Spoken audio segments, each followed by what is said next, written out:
ಜೊತೆಗೆ ಇತ್ತೀಚೆಗೆ ಮನ್ರೇಗಾ ಇಲ್ಲೆಲ್ಲ ಗ್ರಾಮ ಪಂಚಾಯತಿ ಸದಸ್ಯರುಗಳಿದ್ದೀರಿ, ನೀವೆಲ್ಲರೂ ತಿಳ್ಕೋಬೇಕು. 2005ನೇ ಇಸ್ವಿನಲ್ಲಿ ಮನಮೋಹನ್ ಸಿಂಗ್ರವರು ಪ್ರಧಾನಮಂತ್ರಿಯಾಗಿದ್ದಾಗ ಮನ್ರೇಗಾ ಕಾಯ್ದೆಯನ್ನು ಜಾರಿ ಮಾಡಿದ್ರು. ಮನ್ರೇಗಾ ಕಾಯ್ದೆಯನ್ನು ಜಾರಿ ಮಾಡಿದ್ರು. ಅದನ್ನು ಡಿಸೆಂಬರ್ನಲ್ಲಿ ರದ್ದು ಮಾಡಿದ್ದಾರೆ. ಎಲ್ಲ ಗ್ರಾಮ ಪಂಚಾಯತಿ ಸದಸ್ಯರು ಈ ಕಡೆ ಗಮನ ಕೊಡಬೇಕು. ನೀವೆಲ್ಲರೂ ಕೂಡ ಅರ್ಥ ಮಾಡ್ಕೊಂಡಿದ್ದೀರಿ ಅಂತಕ್ಕಂಥದ್ದು ನನ್ನ ಭಾವನೆ. ಮನ್ರೇಗಾವನ್ನು ರದ್ದು ಮಾಡಿದ್ರು. ಅದು ಯಾಕೆ ಮಾಡಿದ್ದು? ಹಳ್ಳಿಗಾಡಿನ ಪ್ರದೇಶದಲ್ಲಿ ನಿರುದ್ಯೋಗಿಗಳಿದ್ದಾರೆ, ದಲಿತರಿದ್ದಾರೆ, ಮಹಿಳೆಯರಿದ್ದಾರೆ, ಸಣ್ಣ ರೈತರಿದ್ದಾರೆ, ಆದಿವಾಸಿಗಳಿದ್ದಾರೆ. ಅವ್ರಿಗೆಲ್ರಿಗೂ ಕೂಡ ಕೆಲಸ ಕೊಡಬೇಕು ಅಂತಕ್ಕಂಥದ್ದು. ಅವರ ಗ್ರಾಮದಲ್ಲಿ ಅಥವಾ ಅವರ ಗ್ರಾಮ ಪಂಚಾಯತಿನಲ್ಲಿ ಕೆಲಸ ಕೇಳಿದ್ರೆ 15 ದಿನದೊಳಗಡೆ ಕೆಲಸ ಕೊಡಬೇಕು. ಒಂದು ವೇಳೆ ಕೆಲಸ ಕೊಡ್ಲಿಕ್ಕೆ ಆಗದೆ ಹೋದರೆ ಅವರಿಗೆ ಭತ್ಯೆಯನ್ನು ಕೊಡಬೇಕು ಅಂತಕ್ಕಂಥದ್ದು ಮನ್ರೇಗಾ ಕಾನೂನಲ್ಲಿದ್ದಂಥ ವಿಚಾರ.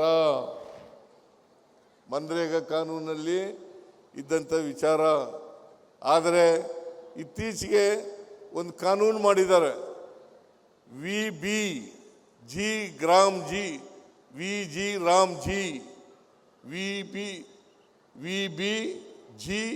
ರಾಮ್ಜಿ ಅಂತಕ್ಕಂಥ ಕಾನೂನನ್ನು. ಅದರ ಅರ್ಥ ಏನು ಗೊತ್ತಾ ನಿಮಗೆ? ರಾಮ್ ಅಲ್ಲ, ಅದು ರಾಮ್ ಅಲ್ಲ. ವಿಕಸಿತ್ ಭಾರತ್ ಗ್ಯಾರಂಟಿ ಫಾರ್ ರೋಜ್ಗಾರ್, ಆಮೇಲೆ ಅಜೀವಿಕ್ ಮಿಷನ್ ಗ್ರಾಮೀಣ್ ಅಂತ ಅದರ ಅರ್ಥ. ಅದನ್ನು ಎಕ್ಸ್ಪ್ಯಾಂಡ್ ಮಾಡಿದ್ರೆ ಇದು ಬರ್ತಕ್ಕಂಥದ್ದು.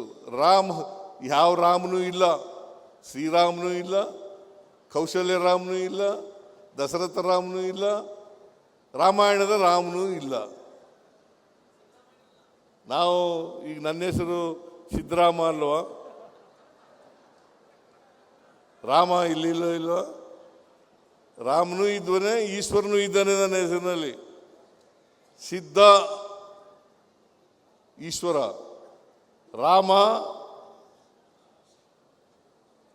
ವಿಷ್ಣು ಇಬ್ಬರು ಇದ್ದಾರೆ ನನ್ನ ಹೆಸರಿನಲ್ಲಿ. ನಾವು ದೇವರಲ್ಲಿ ನಂಬಿಕೆ ಇಟ್ಕೊಂಡಿಲ್ವಾ? ಧರ್ಮದಲ್ಲಿ ನಂಬಿಕೆ ಇಟ್ಕೊಂಡಿಲ್ವಾ? ಆದರೆ ನಾವು ನಂಬಿಕೆ ಇಟ್ಕೊಂಡಿರ್ತಕ್ಕಂಥ ಧರ್ಮ ಮನುಷ್ಯ ಧರ್ಮ, ಮಾನವೀಯ ಧರ್ಮ. ಯಾವುದೇ ಧರ್ಮದಲ್ಲಿ ಪರಸ್ಪರ ಪ್ರೀತಿಸಿ ಅಂತ ಹೇಳ್ತಾರೆ ಹೊರತು ದ್ವೇಷ ಮಾಡಿ ಅಂತ ಹೇಳಲ್ಲ ಅಲ್ವಾ? ದ್ವೇಷ ಮಾಡಿ ಅಂತ ಹೇಳ್ತಾರ? ಬಸವಣ್ಣ ಏನು ಹೇಳ್ದ? ಇವನಾರವ ಎಂದೆನಿಸದಿರಯ್ಯ, ಇವ ನಮ್ಮವ ಎಂದೆನಿಸಯ್ಯ, ನಿನ್ನ ಮನೆಯ ಮಗನೆಂದೆನಿಸಯ್ಯ, ಕೂಡಲ ಸಂಗಮ ದೇವ.